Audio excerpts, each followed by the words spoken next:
Throughout August, CGTN will review how the US armed forces withdraw from Afghanistan last year, and today marks the first anniversary of the Taliban's takeover of the Afghan capital, Kabul. US President Joe Biden announced the troop withdrawal in May last year. Then, Taliban was making rapid territorial gains. On August 15th, the Taliban fighters took the capital. From then on, the military pullout of the US and its allies became hasty and chaotic.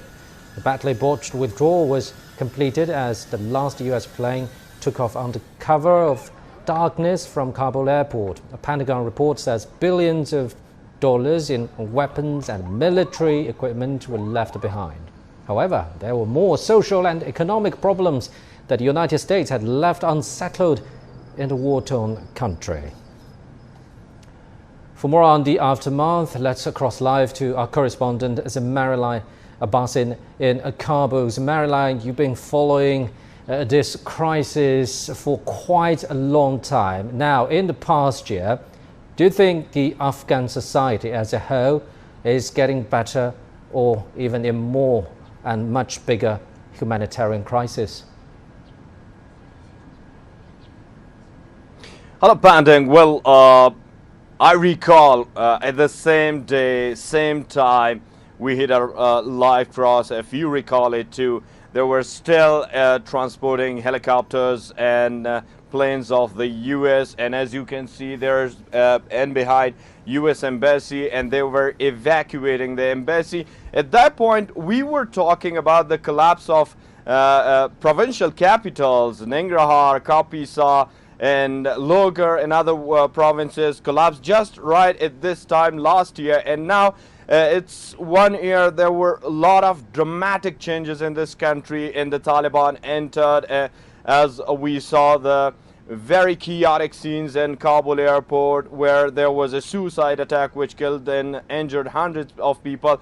Then the ISKP still remain a main challenging and also looming humanitarian and economic crisis been continuing, and the government formed by the Taliban still challenged by many eras, and the people are now outcry for employment, a better security situation, and particularly the Shiite Hazaras are more threatened because of the ISKP in the country. So there's much more to talk about this short 1 year, and there were many changes, yet challenges remained. Indeed. How about we talk a little bit more about security? That's a consistent concern for the country for quite a long time. Now, even in the recent weeks, we've been hearing attacks on Shiite minority there. So tell us a little bit more about the challenges in this particular sector.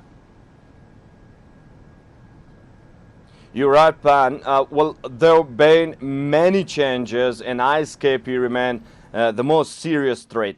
The ISKP is targeting Shiite minorities, mosques, some of the even Sunni worshippers in many places, and they've just started a new strategy. They had an attack, a suicide attack right here in Kabul, at that part of the city, where they killed a prominent scholar of Taliban rankings, and that's the next scenario stages. But the Taliban have been struggling. They were able to target a lot of their pockets and their hideouts in the country, even in capital Kabul. But according to many, as the Russian special representative stated, that there are thousands of ISKP, an offshoot of the ISL, now has hideouts in the country, and that still remained a challenge. And though the security, like at the beginning, Taliban said we will remove those security walls, but they are increasing now in some parts of the country, but none of them are removed at this moment. Taliban security forces, their intelligence, police, and the forces from the Ministry of Defense are still trying to tackle the situation, but it seems to be taking a while. Pan? Zemarilai, let's talk a little bit more about common people in Afghanistan. How are they coping with their daily lives now? And let's bear in mind that the United States government basically has taken $7 billion of Afghan asset How are people responding to that? Since winter is coming, what about food and heating? That one was really hard for the people of Afghanistan. The looming economic and humanitarian crisis has been a tough challenge. Last winter, we witnessed casualties and fatalities in some of our provinces, especially in the northern part of the country where there is snow, and there are still challenges. While we also witness a humanitarian catastrophe and also the natural disasters. As you better know, there was an earthquake in Paktika province of the country which killed more than 1,000 people, and there's continuously really much more natural disasters. 16 of more provinces are under the threat of floods and also earthquakes and other natural disasters according to the authorities in Kabul.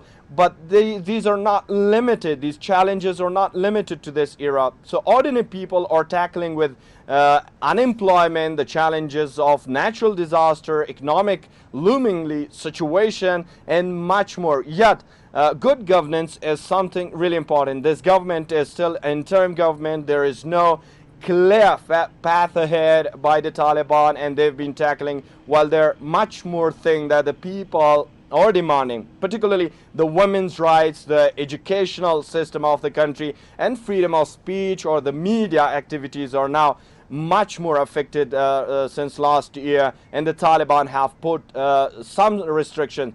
The secondary schools for the girls are still shut, and it's been more than a year now indeed, because there were restrictions on schools all over the country because of COVID, and yet the Taliban say they are working on a plan, but that plan is not specific, and that's why millions of girls who are now not able to go to schools and secondary schools are concerned, and they've been tackling with much more issues.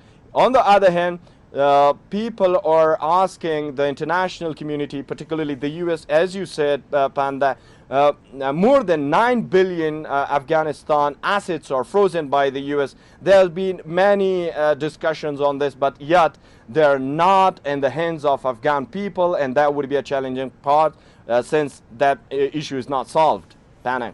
Thank you very much. Our correspondent is Marilai Abbas in Kabul.